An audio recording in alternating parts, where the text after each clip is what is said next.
கர்த்தருடைய பரிசுத்த நாமத்துக்கே ஸ்தோத்திரம். இன்றைக்கி கூட ஆதியாகமம் 40ஆம் அதிகாரத்தை பார்க்க போகிறோம். இந்த அதிகாரத்தில் யோசேப்பு சிறைச்சாலையில் இருக்கார். அவர் கூட இன்னும் 2 பேர் கொண்டு வரப்படுறாங்க. அவங்க சொப்பனங்கள் காண்கிறாங்க. அதனுடைய அர்த்தம், அவர்களுடைய முடிவு என்ன அப்படிங்கிறத இந்த அதிகாரத்தில் பார்க்கலாம். இந்த 40ஆவது அதிகாரத்தில் பார்த்தோன்னா, யோசேப்பு சிறைச்சாலையில் இருக்கும்போது பார்வோனுக்கு பானபாத்திரக்காரனின் தலைவனும் சுயம்பாகிகளின் தலைவனும் இவங்க 2 பேர் மேலே ராஜா ரொம்ப கோவம் கொண்டுட்டு அவங்கள சிறைச்சாலையில் போடுறாங்க. அப்போ இந்த சிறைச்சாலையில் தலையாரிகளோட அதிபதி என்ன பண்ணுறாருன்னா, இவங்களை விசாரிக்கிறதுக்காக யோசேப்புக்கு கீழே விடுறாங்க. அடுத்த நாள் காலையிலே இப்போ யோசேப்பு பார்க்குறாங்க. அவங்க முகம் ரொம்ப கலங்கி இருந்தாங்க. அவங்க ரொம்ப நாள் சிறைச்சாலையில் இருந்தாங்க. ஒரு நாள் போய் பார்த்தா அவங்களோட முகம் ரொம்ப கலங்கி இருக்கு. அப்போ கேட்குறாரு, என்னாச்சு, ரொம்ப துக்கமாக இருக்கீங்கன்னு கேட்கும்போது, நாங்கள் இந்த மாதிரி கனவு கண்டோம், அதுக்கு அர்த்தம் சொல்கிறதுக்கு யாரும் இல்லை அப்படின்னு சொல்லி உடனே யோசேப்பு சொல்கிறாங்க, சொப்பனத்துக்கு அர்த்தம் சொல்லுது அது தேவனுக்குரியது, நீங்கள் எங்கிட்ட சொல்லுங்கள் அப்படின்னு சொல்கிறாங்க. அப்போ பானபாத்திரக்காரன் சொல்கிறாங்க, நான் ஒரு திராட்சை செடியை பார்த்தேன். அந்த திராட்சை செடியில் 3 கொடி இருந்தது. அதோட இது துளிர்க்கிறதா இருந்தது. அதோட பூக்கள் மலர்ந்திருந்தது. அதோட குலைகள் பழுத்த பழங்களாக இருந்துச்சு அப்படின்னு சொல்லி சொல்கிறாங்க.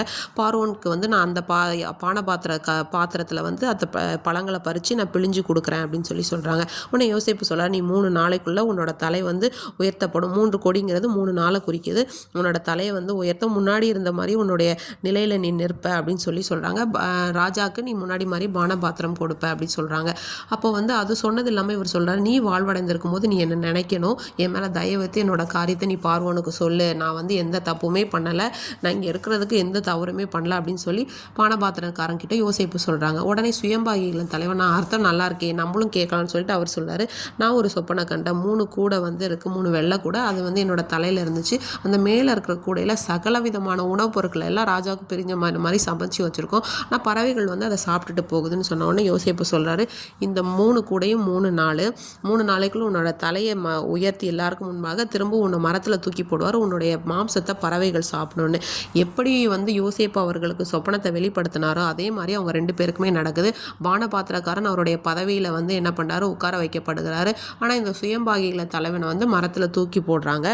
இப்போ என்ன ஆகுது அப்படின்னு பார்த்தோன்னா, யோசேப்பு என்ன சொன்னது மாதிரி நடந்ததுன்னு பார்த்தோம். ஆனால் இந்த பானபாத்திரக்காரனுடைய தலைவன் என்ன பண்ணிட்டாங்கன்னா, யோசேப்பை நினையாமல் அவனை மறந்து விட்டான்.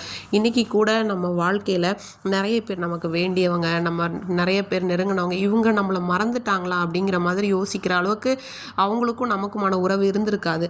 ஆனாலும் சில சூழ்நிலைகள், அவங்களும் மனுஷங்க தானே, அவங்க மறந்து போவாங்க. ஆனால் ஒரு காட்டு புஷ்பத்துக்கு உடுத்து விற்கிற தேவன், ஒரு சின்ன தகைவிலான் குருவியை தாங்குகிற தேவன் இருக்கும்போது நமக்கு அவர்களை காட்டிலும் ஒரு பெரிய மகத்தான விசேஷித்த காரியங்களை வைத்திருக்கிறாரு. தாய் மறந்து கூட போகலாம், ஆனால் ஒரு நாளும் நம்மை மறவாத தேவன், தாயின் கர்ப்பத்தில் நம்ம உருவாவதற்கு முன்னே பேர் சொல்லி அழைத்த தேவன், இன்றும் என்றும் எப்பொழுதும் உங்களையும் என்ன நடத்த வல்லவராய் இருக்கிறார். ஆமீன்.